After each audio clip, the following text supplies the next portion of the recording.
El sermón de hoy día se llama ¿qué significa reconocer a Jesús como el Mesías? ¿Qué significa reconocer a Jesús como el Mesías?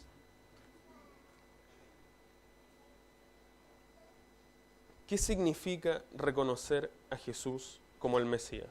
¿Se ha hecho esa pregunta alguna vez? ¿Qué implica eso?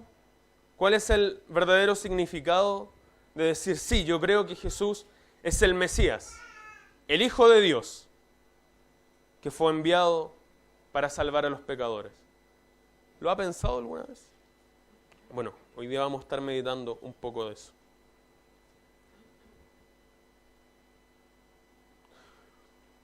Cuando vemos la televisión, no sé si le ha sucedido que aparecen personas connotadas, famosas, bien interesantes, que a veces vienen al país y llegan al aeropuerto, y muchos de sus fans o seguidores los van a recibir. Y usted ve las pancartas, los carteles, y el furor y la emoción de estas personas, recibiendo a estas personas famosas, conocidas. A veces sucede que son políticos, otras veces sucede que son artistas musicales, y otras veces también sucede que son los mismos jugadores de la selección. O cualquier personaje famoso que cause relieve ante las personas. ¿Ya? Y sin duda, cuando estas personas llegan, son reconocidos y ovacionados por los que lo están recibiendo. Pero a veces, ni las mismas personas que los reconocen y ovacionan entienden muy bien el significado de lo que esa persona representa y hace. A veces ovacionan sin tener claridad de qué es lo que esa persona, con su título de fama, representa y hace. A veces ovacionan sin saber lo que están ovacionando. ¿Ha pasado? Sin duda que ha sucedido. Muchas veces han venido autoridades de otros países, sobre todo cuando son de Oriente, una cultura distinta donde tienen otras formas de gobierno. Y claro, se les recibe, se les hace algo muy especial, pero a veces ni los mismos anfitriones entienden con claridad cuál es el puesto de esa persona. Porque ya de partida no tienen los nombres que están acostumbrados, no son senadores ni diputados, quizás tienen otros títulos. Entonces, como que les cuesta asociar, pero lo ovacionan. Bueno, hoy veremos cómo en la palabra de Dios una multitud fue al encuentro de Jesús y le reconocieron como el Mesías enviado por Dios, aun cuando las autoridades de la nación le rechazaban. Pero ellos mismos, es decir, los que los fueron a recibir, no entendían lo que este título significaba y representaba en la vida y obra de Jesús.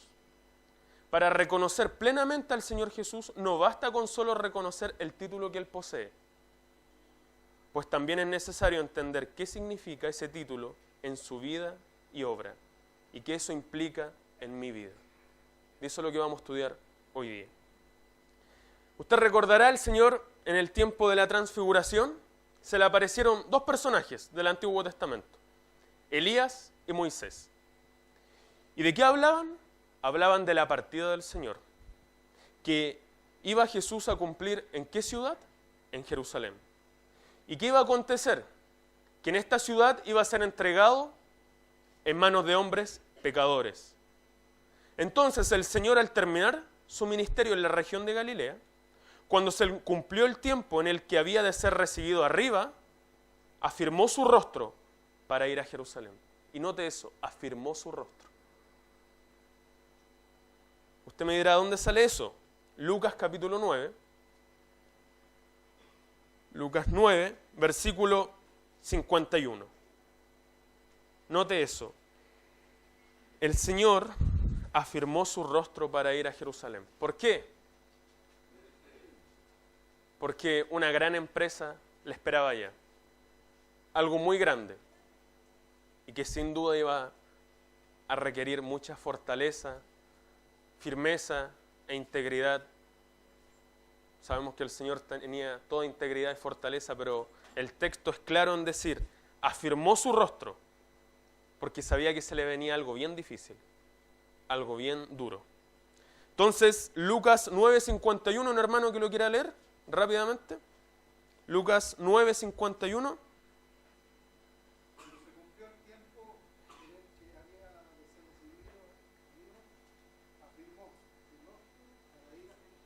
Muchas gracias, hermano.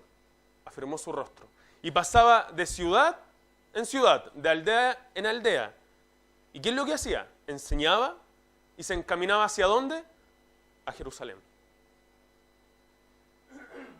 Y aun cuando muchas personas le dijeron, Señor, te quieren matar, Herodes, busca tu vida. El Señor le dijo lo siguiente, vaya conmigo a Lucas 13, versículo 32 al 35. Mire lo que respondió el Señor cuando los fariseos le dijeron, no vayas, porque Herodes quiere tu vida. El Señor respondió, id y decid a aquella zorra, he aquí, echo fuera demonios y hago curaciones hoy y mañana, y al tercer día termino mi obra. Sin embargo, es necesario que hoy y mañana y pasado mañana siga mi camino, porque no es posible que un profeta muera fuera de Jerusalén. Jerusalén, Jerusalén, que matas a los profetas y apedreas a los que te son enviados. ¿Cuántas veces quise juntar a tus hijos como la gallina a sus polluelos debajo de sus alas, y no quisiste? He aquí, vuestra casa os es dejada desierta. Dios digo que no me veréis hasta que llegue el tiempo en que digáis, bendito el que viene en el nombre del Señor. Y tomando Jesús a los 12, les dijo, he aquí, subimos a Jerusalén, y se cumplirán todas las cosas escritas por los profetas acerca del Hijo del Hombre. Pues será entregado a los gentiles, y será escarnecido y afrentado y escupido. Y después de que le hayan azotado, le matarán, mas al tercer día resucitará. Ya el Señor, llegando a la ciudad de Jericó, te recordarás, se encontró con un hombre bajito de estatura, que se llamaba Zaqueo. Y este hombre bajito de estatura no podía contemplar al Señor debido a la multitud que le venía acompañando. Recordemos que ya desde Galilea le venía acompañando una multitud, y obviamente el Señor, al ir entrando, usted sabe que cuando uno ve multitud, es como el fenómeno de la persona que se pone a mirar hacia arriba a un edificio. Usted no se da ni cuenta, no pasan 10 minutos y hay 100 personas mirando hacia arriba. Y en realidad no había nada. Entonces se sumaron más a la multitud. Y Zaqueo, como quería ver al Señor, se adelantó y se subió a un árbol. Y el Señor le dijo, mira Zaqueo, baja, porque hoy día me es necesario hospedar en tu casa. Y Zaqueo le recibió con mucho gozo. Y mire, esto es importante, hermano. A pesar de los prejuicios y del qué dirán de los demás, te recordará que cada cosa que el Señor hacía, los religiosos de esa época tomaban oportunidad para querer difamarlo. El Señor no le importó, porque Él sabía que al ir a la casa de ese publicano, de ese hombre pecador, Él iba a llevar, ¿qué cosa? La salvación a ese hogar. Y eso nos deja una lección. A veces nosotros nos preocupamos mucho de los prejuicios del qué dirán, y nos limita a llevar a cabo la obra de Dios. Bueno, entonces, el Señor lleva la salvación a la casa de Zaqueo. Zaqueo se arrepiente, y la evidencia de eso es que un hombre rico, cuando empieza a soltar plata, es porque se arrepiente. Sin duda. Entonces este hombre empezó a soltar dinero y a decir, si alguien he defraudado, lo voy a recompensar 4 veces más, y la mitad de mis bienes los doy ¿a quién? A los pobres. Y en verdad este hombre también era hijo de Abraham, porque se arrepintió y creyó en el Señor. Porque el Hijo del Hombre, ¿qué vino a hacer? Vino a buscar y a salvar lo que se había perdido. Ahora, ya estando cerca de Jerusalén, no sé si nota, nos vamos acercando. Desde Jericó prosigue su camino ¿hacia dónde? Jerusalén. Ya estando cerca, por buenas razones se puede suponer lo siguiente. Se puede suponer que el viernes llegaron a la ciudad de Betania. ¿Quién vivía en Betania? Lázaro, con sus 2 hermanas. se puede suponer que llegaron a Betania y que está alrededor de unos 3 kilómetros de Jerusalén. No está muy lejos. Y antes de que la puesta del sol se pusiera el viernes, porque usted recordará que el día de reposo, ¿cuándo comenzaba? El viernes por la tarde, no el sábado. El viernes por la tarde y terminaba ¿cuándo? El sábado por la tarde. Y después de la tarde seguía la vida, digamos, normal. Se acababa el día de reposo. Entonces, el Señor llegó y el día de reposo Jesús lo disfrutó con sus amigos. Y lo más probable es que el sábado por la noche se haya celebrado una cena en su honor en casa de Simón el leproso.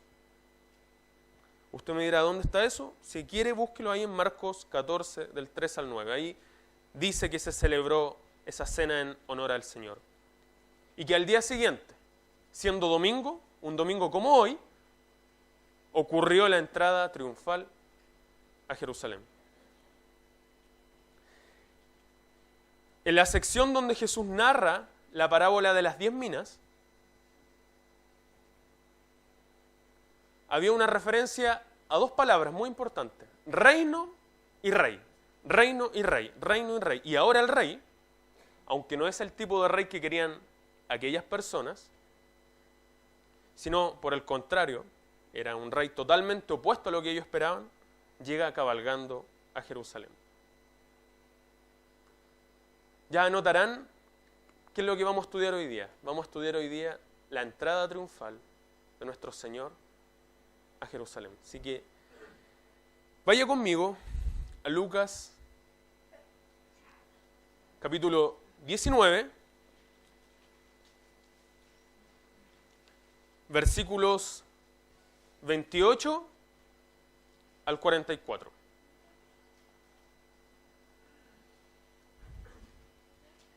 Nuestro texto lo vamos a estudiar hoy día en 3 puntos. No es porque me gusta hacer 3 puntos, sino porque de verdad el texto funciona en 3 puntos. ¿Ya? No es un asunto forzado. Primer punto: Jesús prepara su entrada a Jerusalén. Jesús prepara su entrada a Jerusalén. El segundo punto: Jesús avanza hacia la ciudad. Y el tercero: Jesús profetiza sobre Jerusalén. Lea conmigo, por favor, los versículos 28 al 31. A la cuenta de 3. Jesús prepara su entrada triunfal. 1, 2, 3. Dicho esto, iba adelante subiendo a Jerusalén. Y aconteció que llegando cerca de Betfagé y de Betania, al monte que se llama de los Olivos, envió 2 de sus discípulos diciendo: id a la aldea de enfrente, y al entrar en ella hallaréis un pollino atado, en el cual ningún hombre ha montado jamás. Desatadlo y traedlo.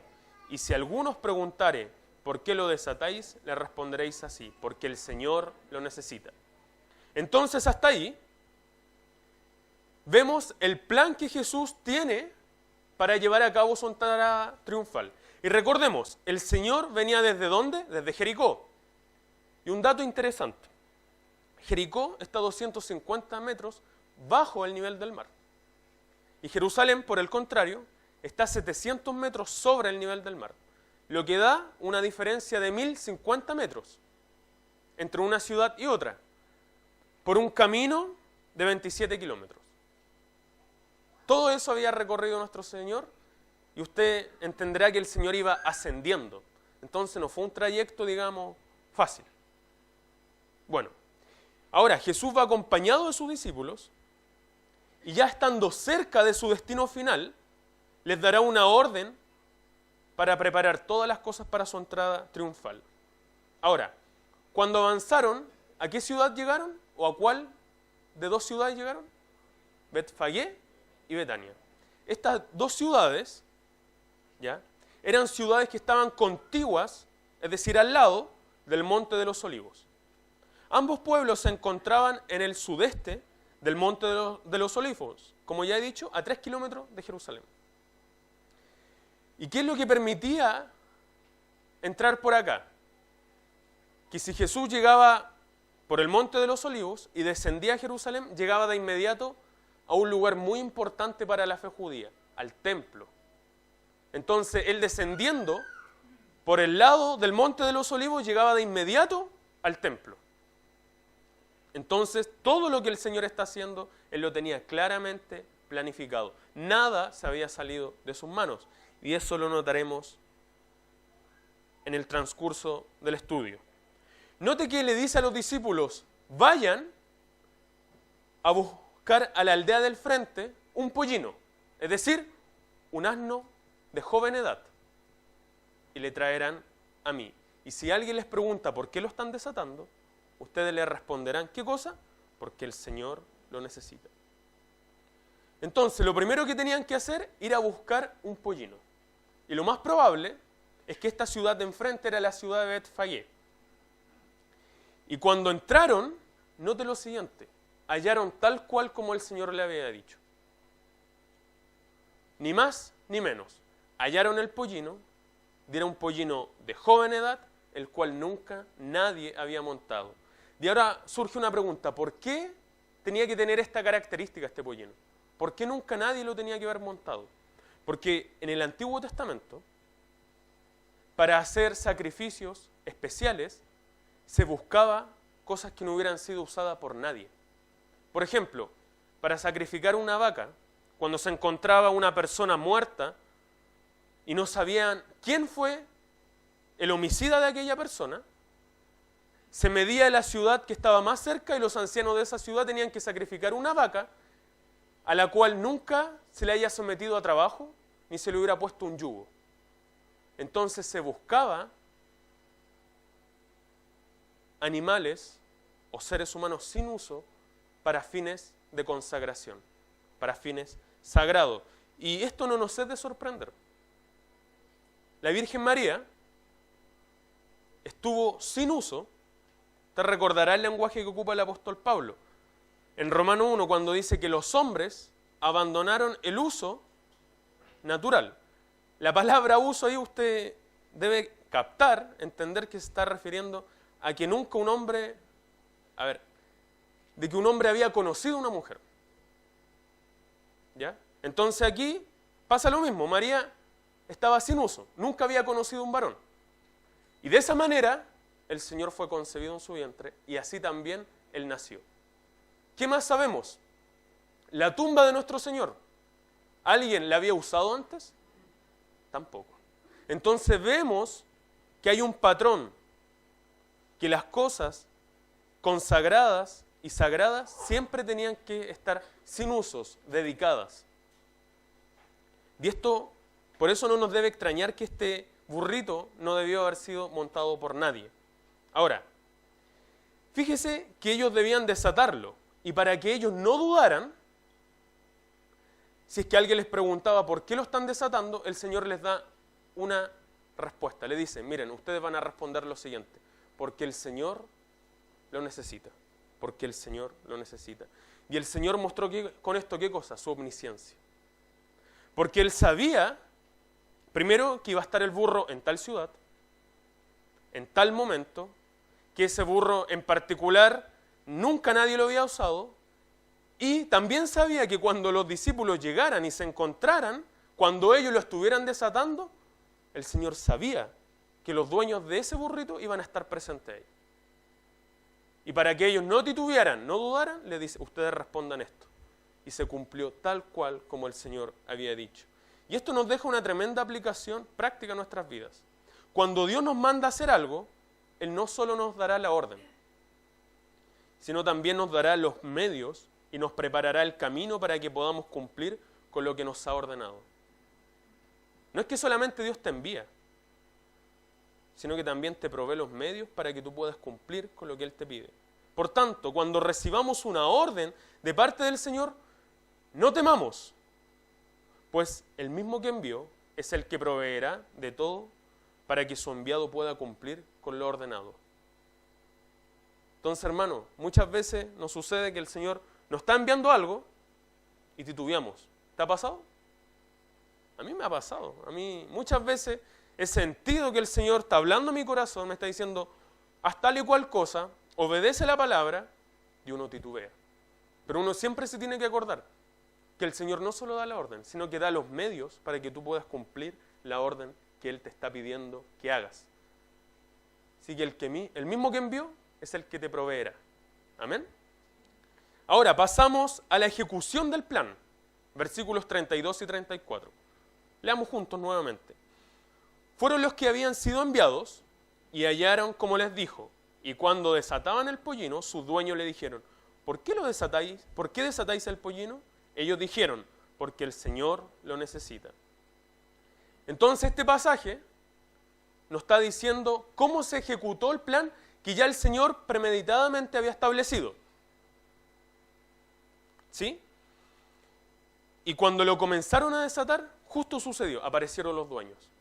Y le preguntaron, ¿y por qué lo desatan? ¿Y qué respondieron ellos? Porque el Señor lo necesita. Porque el Señor lo necesita. Ahora, esto nos lleva a la siguiente cuestión. ¿Por qué ante esa respuesta los dueños se quedaron tan tranquilos? ¿Por qué no objetaron más? O sea, supongamos que alguien viene acá y dice, ¿saben qué? Nosotros necesitamos los bienes de esta iglesia. Yo no creo que de buena primera lleguemos y se los pasemos. ¿A qué se debe que ellos no pusieron más obstáculos?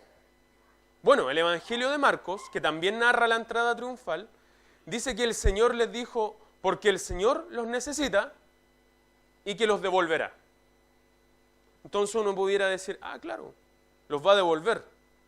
Pero eso aún así es suficiente para que alguien se quede tranquilo y ponga al servicio de una persona que quizás ni conoce sus bienes y propiedades. ¿Qué cree usted, hermano?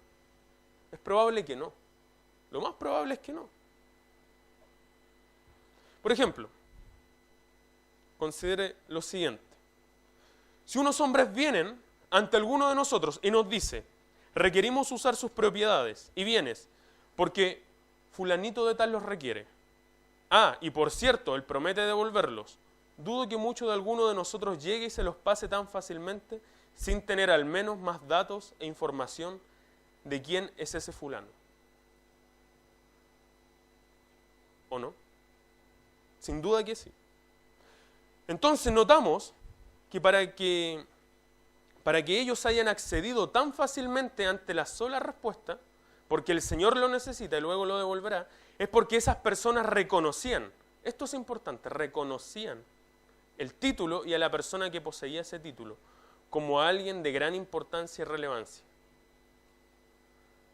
Ellos entendían que el Señor era un título y quien poseía ese título, para ellos, era alguien de gran importancia y relevancia. No era alguien desconocido. Entonces, lo más probable, lo que proponen algunos autores, es que estas personas hayan sido discípulos del Señor, que le reconocían desde ya como el Mesías prometido. Porque como usted sabe, Betfagé y Betania son ciudades colindantes y el Señor ya había estado con anterioridad en Betania, yendo a visitar a Lázaro, y también le había, ¿qué cosa? Resucitado. Entonces lo más probable es que estas personas ya le reconocían como el Mesías. Y cuando escucharon, el Señor necesita, ellos dijeron, por supuesto, no hay objeción. Y cuánto más si mi burro va a ser usado para un fin tan glorioso de cumplir la profecía mesiánica de Zacarías, que el príncipe de Israel, manso y humilde, entraría a Jerusalén. Está a disposición. Y eso nos deja una gran lección a nosotros, hermanos. ¿Cuán dispuestos estamos de poner nuestros bienes al servicio del Señor? Si un día vienen y nos dicen, ¿sabes qué? El Señor necesita tus bienes, tus propiedades, ¿estás dispuesto a ponerlo a su servicio? ¿Vas a tener ese corazón de no cuestionar y decir, aquí está el Señor? Nos cuesta desligarnos. Nos cuesta llegar y decir, no, lo voy a poner a disposición. Ahora, tampoco estoy diciendo que uno llegue y le pase a cualquier persona. Ustedes recordarán que el Señor, por medio del apóstol Pablo, enseñó que en los postreros tiempos, es decir, en estos tiempos, van a haber hombres amadores de sí mismos, que van a usar, ¿qué cosa? La piedad como fin de ganancia, y van a ver a los creyentes como mercadería. Entonces no es cosa de que un día llegue una persona diciendo, mira, necesito este dinero para tal y cual ministerio, y la asamblea, o usted en particular, llegue y se lo entregue. Lo que se está refiriendo es que si el Señor tiene establecido algo en su palabra en cuanto a lo que tú debes dar según lo que el Señor dice en su palabra. Un corazón dispuesto para dar, pero una mente clara para saber que estamos dando al Señor y no a hombres corruptos que se aprovechan de la obra de Dios. Así que atentos con eso, pero disposición para dar siempre tiene que estar. No tenemos que ser tacaños, menos con nuestro Señor. Ahora pasamos al segundo punto. Jesús avanza hacia la ciudad. Versículo 35 al 40, lea conmigo. Y lo trajeron a Jesús, y habiendo echado sus mantos sobre el pollino, subieron a Jesús encima, y su paso tendía sus mantos por el camino.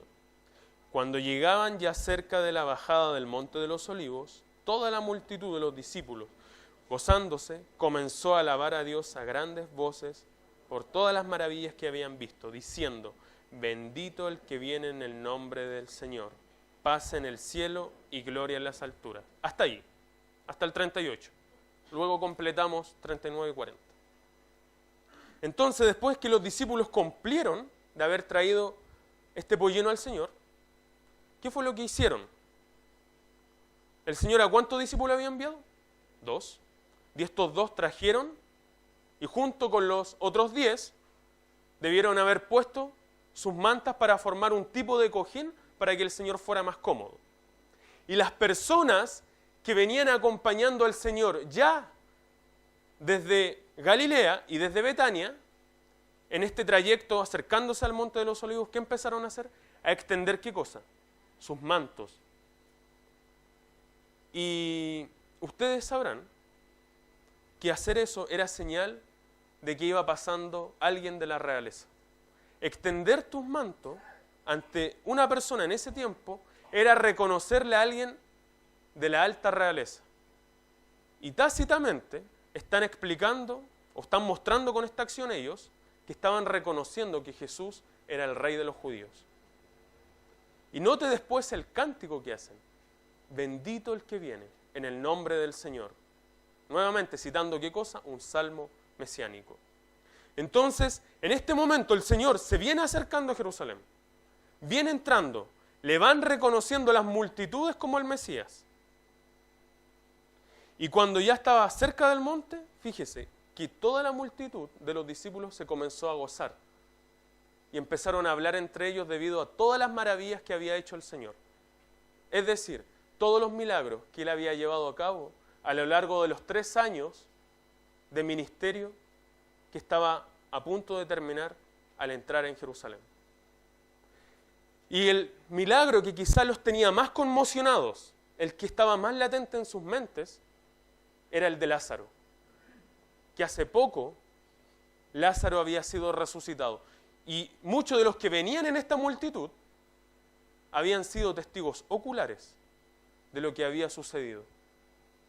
Entonces, todos comenzaron a maravillarse y a hablar de las maravillas que había hecho el Señor y empezaron a entonar un himno, diciendo, bendito el que viene en el nombre del Señor, paz en el cielo y gloria en las alturas. Ahora, según lo informa Lucas, el himno de alabanza contaba de las siguientes líneas. Note conmigo, por favor, el versículo, nos vamos a detener un poco en este pasaje, el versículo 38. Fíjese, bendito el que viene. Si usted busca el Salmo 118, versículo 26, usted notará que esta es una cita que se repite en los 4 evangelios, donde se está proclamando una señal mesiánica. Mire, los 4 evangelios incluyen estas líneas en su relato. Y este es un salmo característicamente mesiánico, que habla de la piedra que rechazaron los edificadores. Si alguien tiene este salmo y el versículo 26, que lo pueda leer, por favor.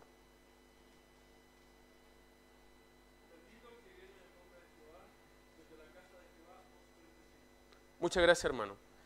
Entonces, no sé si notan, ellos están proclamando algo muy importante. Bendito el que viene en el nombre de Jehová. ¿Quién para el judío era aquel que iba a venir en el nombre de Jehová? El Mesías, el siervo de Jehová, el siervo del Señor, el Mesías prometido. Y es claro, y note que también le llaman como el rey, que viene en el nombre del Señor. Si le estaban llamando rey, ¿con quién lo estaban asociando? Con David, como el hijo de David. Y todos sabían que el Mesías iba a ser descendiente de la casa de David. Entonces, note, la gente le está reconociendo abiertamente. Él es el Mesías. Él es el hombre enviado por Dios. Y eso es lo que sucede hoy. Muchos hoy día reconocen que Jesús es el Señor. Muchos hoy día reconocen que Jesús es el Mesías. Pero no entienden a cabalidad qué significa eso. Dicen, sí, Jesús es un gran hombre. Jesús fue un gran profeta. Jesús, incluso, dicen, es el Salvador del mundo. Pero no lo apropian y no impacta sus vidas. El pueblo de Israel estaba reconociendo, este es el Mesías, este es el bendito que viene de Jehová, el rey que viene en el nombre del Señor. Pero ¿qué concepto tenían ellos en sus mentes de este Mesías? ¿Era el Mesías que de verdad Jesús estaba mostrando, manso y humilde, viniendo en un pollino? ¿O ellos estaban esperando a un líder militar, a un guerrero, a un político que los viniera a liberar del yugo de Roma? Ese era el Mesías que estaban esperando, un libertador político. Alguien que solamente les iba a solucionar lo superficial del problema que estaban teniendo, que era la opresión de Roma y de todos los opresores que habían tenido a lo largo de su historia. Pero no estaban entendiendo que el Señor venía a solucionar algo aún más profundo. No algo superficial, no algo efímero como que una nación gobierna a otra. Y no estoy diciendo que tienen que haber dictaduras, no. Estoy diciendo que el verdadero problema al cual Jesús vino a solucionar es a reconciliar al hombre con Dios. El Señor vino a ser el príncipe de paz. No, te vino en un burro, en un burrito. Si hubiera venido como hombre de guerra, ¿en qué hubiera venido? En un caballo. Porque en los tiempos de guerra, ¿qué usaban los reyes? Caballos. Pero en los tiempos de paz, burritos.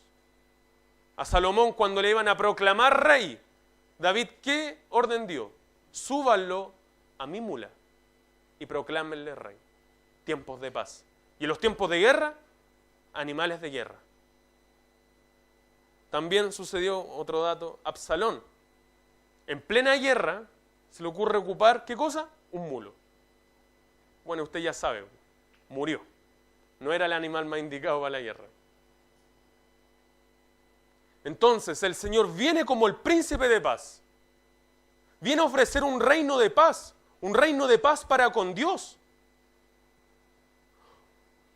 El Señor viene a sacar la verdadera opresión que está en el corazón de esa nación. Y no solo en el corazón de esa nación, sino en el corazón de todo hombre. La opresión del pecado, la esclavitud del pecado que nos tiene sujeto a muerte y a servidumbre y a esclavitud. Pero ellos no lo entendían. Ellos creían que el opresor más grande que estaba en medio de ellos era los romanos y no entendían que aún más grande opresión vivían por su corazón podrido.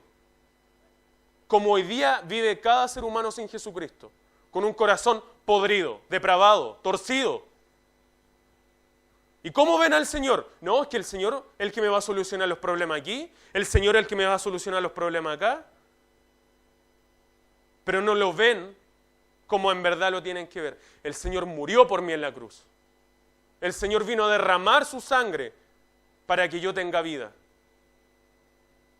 El pueblo le reconoció como Mesías, pero fueron muy injustos con el Señor porque no entendieron realmente cuál era el significado mesiánico de ese título en su primera venida.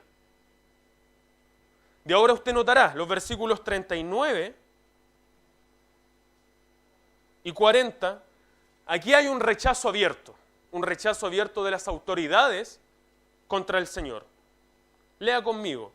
Entonces algunos de los fariseos de entre la multitud le dijeron: Maestro, reprenda a tus discípulos. Él respondiendo les dijo: os digo que si estos callaran, las piedras clamarían. Mire la astucia de estos fariseos. Al ver el himno que estaba entonando la multitud, reconociendo a Jesús como el Mesías, ¿qué fue lo que le dijeron? Maestro. ¿Usted nota algo ahí? ¿Por qué no le dijeron: bendito tú que vienes en el nombre de Jehová, como la multitud? Porque si ellos decían eso, ¿qué estaban reconociendo? Que él también era el Mesías. Entonces prefirieron darle un título, pero un título más bajo. Le dijeron rabí, maestro. Porque tácitamente, ¿qué estaban haciendo al decirle de esa manera? No le estaban reconociendo como los demás. Y esto los rechazaban a Jesús de plano. Por ningún motivo él era el Mesías. Y note el porqué.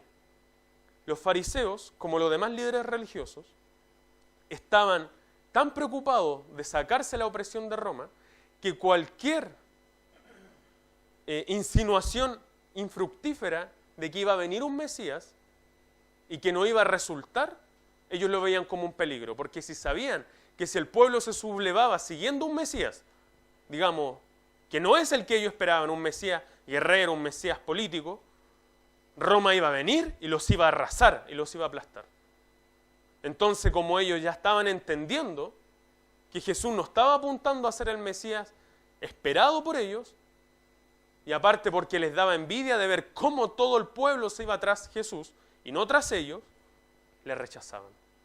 Y le decían: Señor, repréndelos. Y el Señor les dice: si ellos callan, aún la misma creación va a proclamar esta verdad: yo soy el Mesías. Ahora, ¿el Señor estaba completamente de acuerdo con todo lo que se estaba proclamando? Bueno, en cierta medida sí, porque se estaba reconociendo, Él es el Mesías.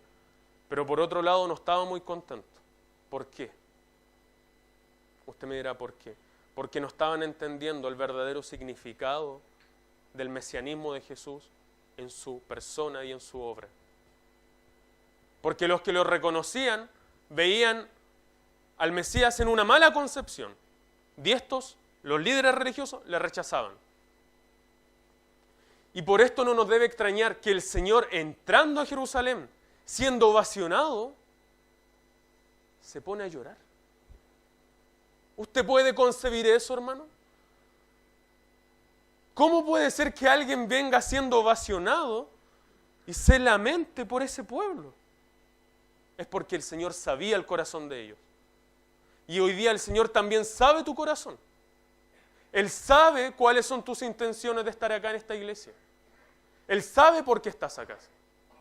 Él sabe si lo estás haciendo por buscarlo a Él o por buscar lo que Él te puede dar. Él sabe cuáles son tus verdaderas intenciones. Y el Señor, ya entrando a la ciudad, empieza a profetizar contra Jerusalén. Y lea conmigo lo que dicen los versículos 41 al 42. El Señor llora por la dureza de Jerusalén. Y mire lo que dice. Y cuando llegó cerca de la ciudad, al verla, lloró sobre ella, diciendo: oh, si también tú conocieses, a lo menos en este día, lo que es para tu paz, mas ahora está encubierto de tus ojos. El Señor, estando cerca de la ciudad y sabiendo lo que había en los corazones de sus habitantes, de cómo lo rechazarían como el rey de los judíos, aun cuando lo habían reconocido como tal, Jesús llora ante la ciudad, diciendo: si al menos en este día supieras cómo encontrar lo que conduce a tu paz, aquello que te traerá paz. Pero eso está ahora fuera de tu alcance, por la dureza de tu corazón no arrepentido. Dios te ha endurecido aún más. Hermanos, cuando nosotros rechazamos la obra de Dios y endurecemos nuestro corazón, va a llegar un momento en el que ya no vas a ser tú quien lo endurece. Dios te va a endurecer. Si tú hoy día no conoces a Jesucristo y estás rechazando el Evangelio, y tú ya has escuchado que el Señor murió por ti en la cruz del Calvario, y que debes arrepentirte de tus pecados, y poner toda tu confianza de que Él murió por ti en la cruz para que no seas condenado, y rechazas esa verdad, ten cuidado. No vaya a ser que un día te suceda como a esta ciudad, que por tú endurecerte tanto, después Dios mismo termina endureciéndote como endureció a Jerusalén, para que no puedas conocer al Señor. ¿El Señor endurece el corazón? Sin duda que lo hace. ¿Es bíblico? Es bíblico. ¿Se acuerda de Faraón? ¿Quién fue el que comenzó a endurecerse primero? Él. ¿Y quién lo terminó de endurecer más? El Señor. Ten cuidado, no rechaces el Evangelio. Hoy es el día de salvación. Hoy es el día en el que puedes conocer a Jesucristo. No rechaces esta oportunidad. No seas como esta ciudad, que solo buscaba lo que podía recibir del Mesías y no al Mesías mismo. Entrégale tu corazón, arrepiéntete y entiende que solamente en Jesucristo hay salvación y que solo en Jesucristo hay redención y que solo Él es el dador de la vida eterna. Porque si tú lo rechazas, tú no sabes si mañana vas a tener otra oportunidad. Porque por tu corazón no arrepentido puede que Dios termine endureciéndote aún más y mueras en tus pecados. Por eso hoy es el día de salvación. Hoy es el día en el que puedes recibir al Señor como el Señor de tu vida y tu suficiente Salvador. No rechaces esta oportunidad. Y el Señor, mire, proclama las consecuencias de la dureza. El Señor proclama las consecuencias de un corazón endurecido. Y mire lo que dice versículo 43 y 44. Porque vendrán días sobre ti, cuando tus enemigos te rodearán con vallado y te sitiarán, y por todas partes te estrecharán y te derribarán a tierra, y a tus hijos dentro de ti, y no dejarán en ti piedra sobre piedra, por cuanto no conociste el tiempo de tu visitación. El Señor concluye su lloro y lamento por Jerusalén, que para este contexto, irónicamente, ¿qué significa Jerusalén? Ciudad de paz, fundamento de paz, proclamando las consecuencias que traerá a su paz, la dureza del corazón de ellos. La ciudad de paz ya no va a gozar de paz. La ciudad donde todas las naciones iban va a ser arrasada, va a ser destruida. Y usted me dirá, bueno, ¿y cuándo sucedió esto? 40 años más tarde. Mire qué curioso, 40 años más tarde, comenzando en el año 66 al año 70, Tito, que por ese entonces todavía no era emperador, pero que llegó a ser el emperador de Roma, sitió la ciudad. Durante 4 años puso baluartes, muros, no permitía que hubiera entrada de alimento ni de agua, ni que nadie pudiera salir, porque el que salía lo crucificaban vivo. ¿Por qué? Por la dureza del corazón. Insisto, hoy, si estás buscando al Señor por cosas efímeras y no por los motivos correctos, déjame decirte, Él no es la persona indicada para ti. Si tú estás buscando a Jesús para que te solucione tus problemas, te dé economía, te dé dinero, te dé fama, Jesús no es la persona que tú necesitas. Hay otro que te puede ayudar, se llama el príncipe de este mundo. Ve a Él te va a ayudar rápidamente. Pero si tú reconoces que tienes un corazón podrido, torcido, y que lo único que te espera es la condenación en el infierno, y eso te está compungiendo tu corazón, y no solo por ir al infierno, sino porque te estás dando cuenta, estoy en enemistad con mi Creador, estoy siendo su enemigo, con Dios que me dio la vida, y te duele, y te contristas en tu corazón. Ve a Jesucristo, Él no te echará fuera, Él te recibirá, te abrirá sus brazos de amor, Pero por eso es necesario preguntarnos, ¿qué significa reconocer a Jesús como el Mesías? Reconocerle como tu Salvador, como tu Señor. Reconócete pecador. Reconócete que le necesitas. Date cuenta que sin Él no vales nada y que lo único que te espera es una eterna condenación. Un eterno juicio de hervor que condenará a los adversarios de Dios. Pero si tú vas a los pies de Jesucristo y te reconoces como tal, un perverso pecador, un depravado hombre o mujer, y te arrepientes, y miras a la cruz del Calvario, y la abrazas con todo tu corazón diciendo, Señor, creo que tú mueres por mí, para que yo por tu muerte tenga vida, y por tu resurrección tenga justificación de mis pecados, Jesús es quien tú necesitas. A Él debes acudir. ¿Qué significa reconocer a Jesús como el Mesías? Reconocerle como tu único y suficiente Salvador, como el Señor de tu vida. La gran conclusión que podemos sacar de este texto es que todos nosotros debemos reconocer al Señor Jesucristo como el Mesías enviado por Dios, su Hijo amado, en quien tenemos perdón de pecado por su sangre, el único que nos puede dar vida eterna si es que nos arrepentimos y creemos de todo nuestro corazón que Él es el Señor y Salvador de todo el mundo. ¿Lo creen? Amén. Que así sea. Y si hay alguien que todavía no lo cree, créelo, porque tú no sabes qué te espera el día de mañana. No sabes si hoy día va a ser tu último endurecimiento. No sea que mañana sea Dios quien te esté endureciendo. Que no seas como Jerusalén, que no supo entender el tiempo cuando Dios le visitó y que no entendió lo que era concerniente a su paz. Sino mira a Jesucristo, porque en Él está tu paz. De hoy Él te está visitando. Hoy es el día de la visitación para tu vida. Arrepiéntete y entrégate en los brazos de Jesucristo. Oremos. Padre Santo, Señor y buen Dios, te damos tantas gracias por lo